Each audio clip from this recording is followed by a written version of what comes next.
Retiring in the San Miguels, Episode 2, Permaculture in a Tiny House Community.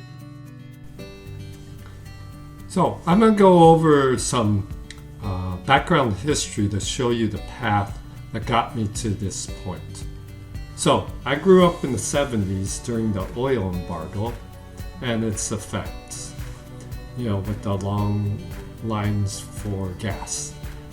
And in the 1990s, I got involved with the San Diego Earth Day organization, where I helped them put on some events, and they eventually had me come on as a board member.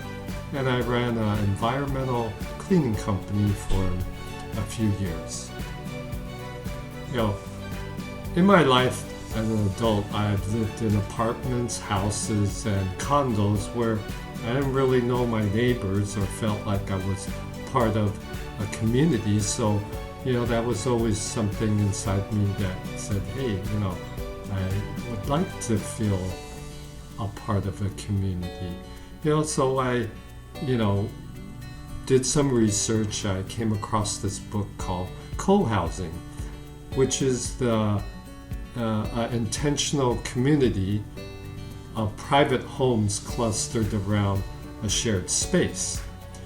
Something that came out of Denmark in the 60s or 70s, but discovered they were super hard to do. Take 10 years, lots of regulations and whatever. And, but it was an idea that got planted back then. And I remember this book in the 70s called Small is Beautiful, which had an impact on me, where, big wasn't always better, and that small can be more sustainable. So it got me looking at intentional communities, which, is a group of individuals who choose to live together with a common purpose, to work cooperative, to create a lifestyle that reflects their shared core values. Even though most intentional communities are more like hippie-ish communities, and that's sort of not what I'm looking for, but it does provide a framework of crafting something.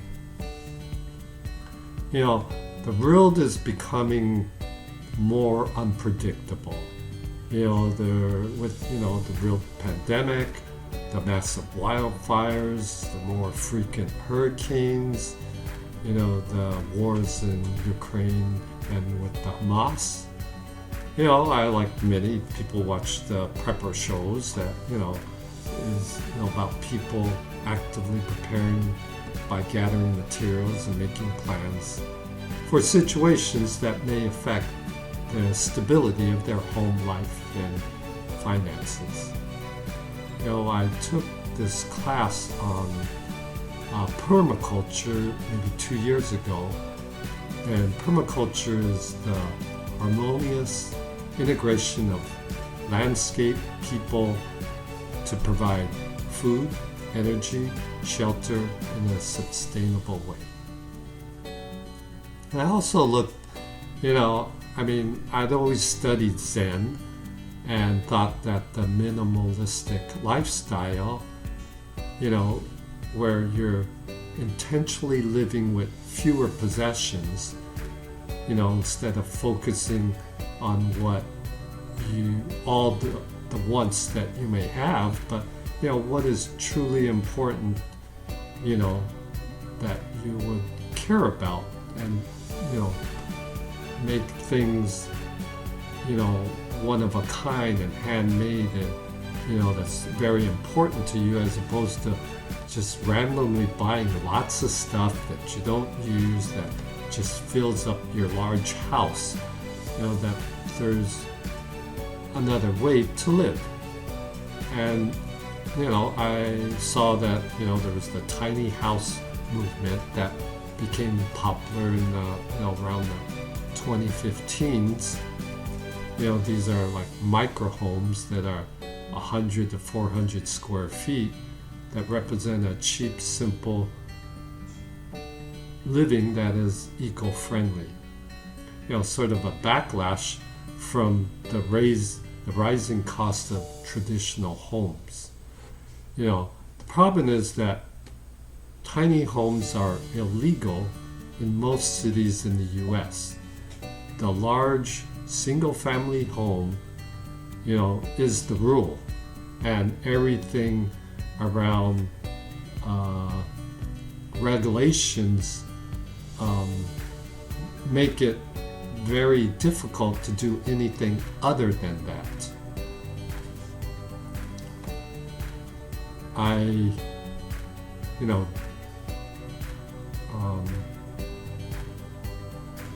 decided that I wanted to build a tiny house community.